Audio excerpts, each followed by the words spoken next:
तो नमस्कार बच्चों, स्वागत है आपका Awasthi coaching classes YouTube channel पर। आज हम पढ़ने वाले क्लास 10 का। किसका? क्लास 10 का चैप्टर 3 और चैप्टर 4 कि उसके ऑब्जेक्टिव क्वेश्चनों को हम जानेंगे कि पार्ट 3 और पार्ट 4 के ऑब्जेक्टिव क्वेश्चन क्या है। अब आप यदि आपने चैप्टर 3 और चैप्टर 4 नहीं पढ़ा है तो आप हमारे यूट्यूब चैनल की प्ले लिस्ट में जाकर के आप पढ़ सकते हैं। आज हम मोस्ट इम्पोर्टेंट जो हम ऑब्जेक्टिव क्वेश्चन आते हैं हम उनको आज इस वीडियो में पढ़ेंगे, आने पार्ट 3 और पार्ट 4 के।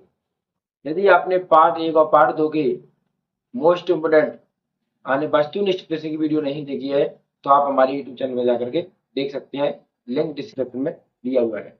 आज हम इस वीडियो में बात करेंगे पार्ट 3 और पार्ट 4 के ऑब्जेक्टिव क्वेश्चन के बारे में जो मेन इम्पोर्टेंट है बोर्ड परीक्षा 2024 की दृष्टि से। इसकी से 2026 किसकी से 2026 की दृष्टि से। तो आइए हम सॉल्व करते हैं पहले क्वेश्चन को। क्या दिया है? समीकरण लिखा है a1x plus b1y plus c1 बराबर 0 तथा a2x plus b2y plus c2 बराबर 0 का एक अद्वितीय हल होने की शर्त है। यदि आपको चार्ट नहीं आता, हमने क्या है पार्ट 3 की बेसिक के लिए भी एक वीडियो बनाई है, यदि आपने वह नहीं देखी तो आप उसको जाकर के देख सकते हैं। उसमें हमने आपको कई अद्वितीय हल कब होता है, अनेक हल कब होते हैं, कोई हल कब नहीं होता, संगत कब होते हैं, असंगत कब होते हैं, रेखा प्रकृति कब होती है, रेखा समांतर कब होती है, रेखा संपाती कब होती है, उसको हमने पूरी डिटेल में आपको बताया है। अब अद्वितीय हल की हमारी क्या कंडीशन होती है? हमारी अद्वितीय हल की कंडीशन होती है कि a1/a2 बराबर नहीं है किसके? यानी आपस में जो है ना, ये वाले आपस में बराबर, और जिनका जो अनुपात होता है क्या नहीं होता? बराबर नहीं होता। यानी a1/a2 का अनुपात b1/b2 के बराबर नहीं होता। अब ऐसा कोई हमारे पास कंडीशन दिख रही है? हाँ, इसका कौन सा है हमारा? a1/a2 बराबर नहीं है b1/b2। अब हमारा दूसरा क्या है? रैखिक समीकरण ये हुआ a1x plus b1y plus c1 बराबर 0 तथा a2x plus b2y plus c2 बराबर 0 आश्रित एवं संगत होता है। यानी आश्रित और संगत कब होता है? जब हमारे क्या हो, रेखा क्या होती है हमारे पास, समीकरण लिखा है कि क्या होते हैं? अनेक हल होते हैं। क्या होते हैं? अनेक हल होते हैं। अब इसमें क्या पूछा? अद्वितीय हल। जब हमारे पास अनेक हल होते हैं, कितने अनेक हल होती है, तो हमारी रेखा कैसी होती है? संगत होती है और आश्रित होती है। निकाय का हल क्या होता है? यानी कौन सा हमारा a1/a2 बराबर b1/b2, ये वाला नहीं, कौन सा है हमारा? a1/a2 बराबर b1/b2 और c1/c2। ये हमारा राइट आंसर है। ये वाला ये गलती से लग गया था, ये हमारा रॉन्ग है, ये भी हमारा रॉन्ग है, ये भी हमारा रॉन्ग है। अब हमारा देखो तीसरा कंडीशन देखो, समीकरण लिखा है x प्लस 2y प्लस 5 बराबर 0 माइनस के 3x माइनस के 6y प्लस 1 बराबर 0 का हल होगा। अब देखो हम जानते हैं यदि a1/a2 का मान b1/b2 के बराबर है तथा c1/c2 के बराबर नहीं है, यानी जब दो अनुपात बराबर हो और तीसरा अनुपात बराबर नहीं होता तब हमारे पास क्या होता है? कोई हल नहीं होता। हम देखते हैं, देखो अब a1 का मान कितना है? 1। अब a2 का कितना है? माइनस का 3। इधर देखें तो ये कितना है? 2। ये कितना है? 6। 2 एकम 2 और 2 तिया 6, 1/3 1/2। अब आगे देखें तो 5/1। अब देखो हमारे दो तो समान है लेकिन तीसरा वाला समान नहीं है, तो हमारे क्या होती है? कोई हल नहीं। क्या नहीं होता? कोई हल नहीं। अब a1/a2 बराबर b1/b2 बराबर c1/c2 हो तो समीकरण निकाय का a1x plus b1y plus c1 तथा 0 तथा a2x plus b2y plus c2 बराबर 0 का। आप देखो अभी हमने क्या पढ़ा था, जब दो हमारे बराबर हो, क्या हो? दो बराबर हो, तीसरा बराबर नहीं होता, तब हमारे क्या होते हैं? वही कंडीशन हमारे पास ये आ गई। तो हमारे क्या होता है? कोई हल नहीं होगा। क्या नहीं होगा? कोई हल नहीं होगा। अब हमारा ऑब्जेक्टिव नंबर 5 क्या है? x माइनस का 2y, क्या x माइनस 2y बराबर 0 और 3x प्लस 4y माइनस 20 बराबर 0। रेखा किस प्रकार की होती है? यानी अब जो रेखा होंगी ना वो हमारी किस प्रकार की होगी? तो पहले हम इनका अनुपात देखते हैं। तो a1 का मान कितना अपना a1 का मान देंगे तो अपन कितना 1 और a2 का कितना है 3। अब b1 का मान कितना है माइनस का 2 और b2 का कितना है 4 यानी 1/2।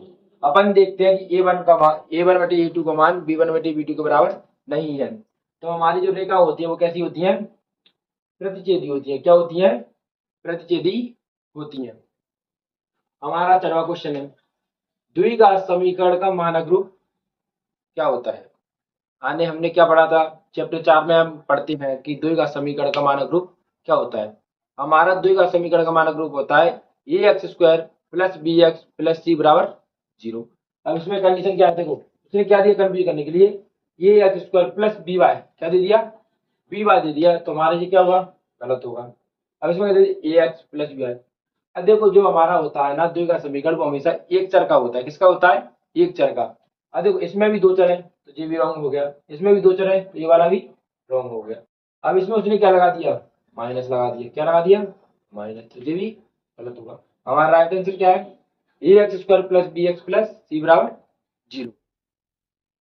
हमारा नेक्स्ट क्वेश्चन है, द्विघात समीकरण ax² plus bx plus c के कोई मूल वास्तविक नहीं होते यदि।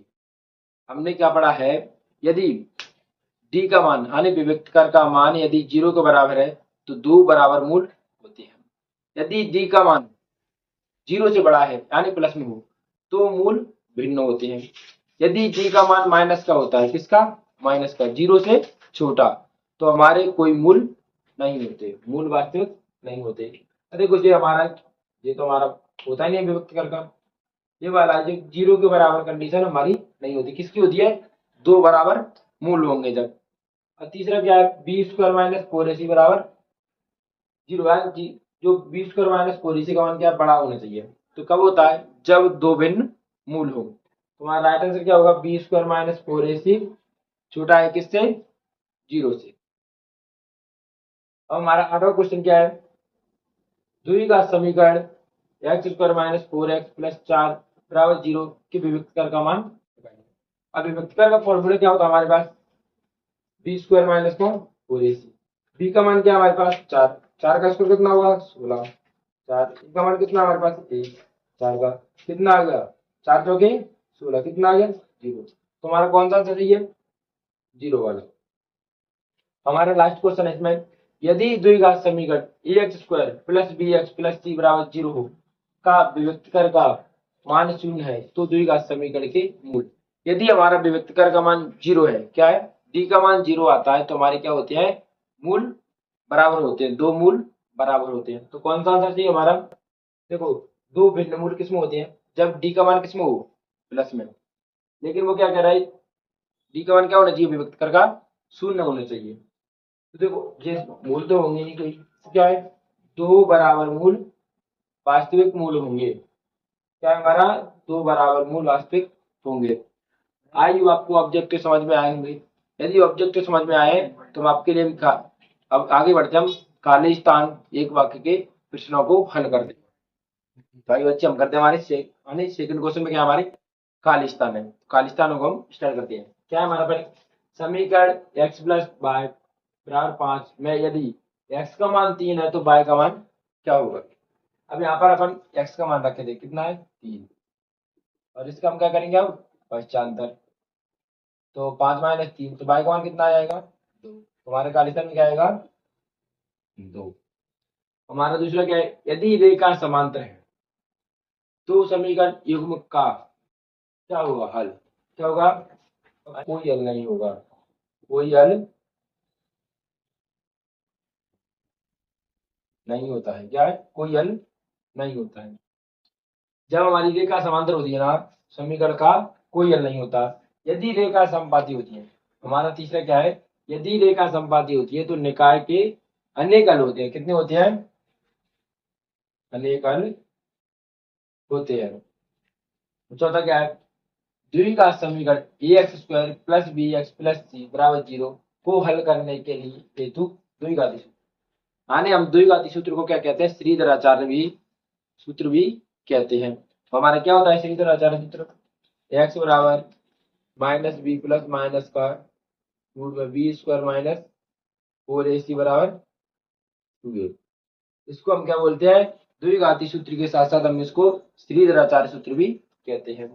हमारा पांचवा क्वेश्चन क्या है, श्रीधराचार्य सूत्र ने एक सूत्र प्रतिपादित किया जिसे अब के रूप में जाना जाता है। अभी क्या बताया था, आने हम द्विघाती सूत्र को क्या कहते हैं, श्रीधराचार्य सूत्र भी कहते हैं। तो हम इसको क्या कहेंगे, द्विघाती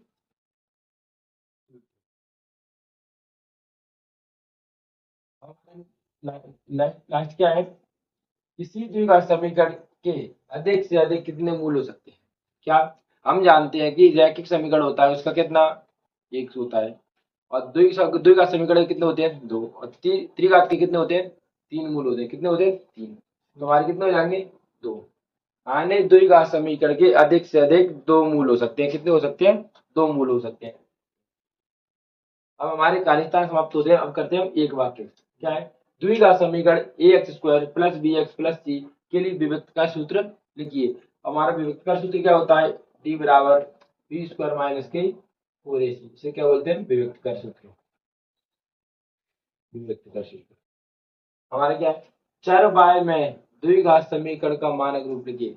अब x पर नहीं लिखना हमें, आने द्विघात समीकरण का जो मानक रूप होता है वह पाई के रूप में लिखना है, चर का उपयोग करके। क्या होता है, ay² plus by plus c बराबर 0। तो हमारा किसमें हो गया, चर y में द्विघात समीकरण का मानक रूप हो गया। हमारा क्या है तीसरा, यदि a b और c वास्तविक संख्या है और a बराबर नहीं है 0, तब द्विघात समीकरण निकाय किस रूप का होगा। इसका होता है, यानी हमारा द्विघात समीकरण होगा यानी ax² plus bx plus c बराबर 0 के रूप का होगा। हमारा 14 क्वेश्चन है, यदि x प्लस y बराबर 5 तथा x का मान 1 है तो y का मान बताइए। अब x का मान हम क्या रखते हैं 1, अब 1 का हम क्या करेंगे पश्चांतर, तो किसका हो जाएगा माइनस का, तो y का मान कितना आएगा 4 आएगा। हमारा लास्ट क्वेश्चन है, समीकरण निकाय x प्लस y बराबर 5 तथा माइनस एक्स प्लस y बराबर 1 का हल लिखिए। आने हमें x और y के मान निकालने हैं। हम क्या करेंगे, समीकरण 1 में से समीकरण 2 को घटा देंगे। क्या लगाया, हम यहाँ पर निशान चेंज करते हैं। आने हमने जो अपने विलोपन विधि की है ना, उसमें क्या करते हैं चिन्हों को चेंज कर देते हैं, बाई से बाय। अब कितना आ जाएगा, एक्स और एक्स 2x, इधर कितना आएगा 4, 2 दूनी 4। एक्स का मान कितना आ गया हमारा, अब एक्स का मान हम 1 में रख देते हैं, 1 में रखेंगे तो कितना आएगा वाई का मान 5 माइनस के 2, कितना आ गया 3। आने हमारे हल है ना, एक्स का मान 2 है, वाई का मान 3 है। आई होप आपको ऑब्जेक्टिव समझ में आए हो। यदि ऑब्जेक्टिव समझ में आए हैं तो वीडियो को लाइक एंड चैनल को सब्सक्राइब करें। तो आपसे मिलते हैं आप नेक्स्ट वीडियो में। तो आज के लिए धन्यवाद, जय हिंद जय भारत।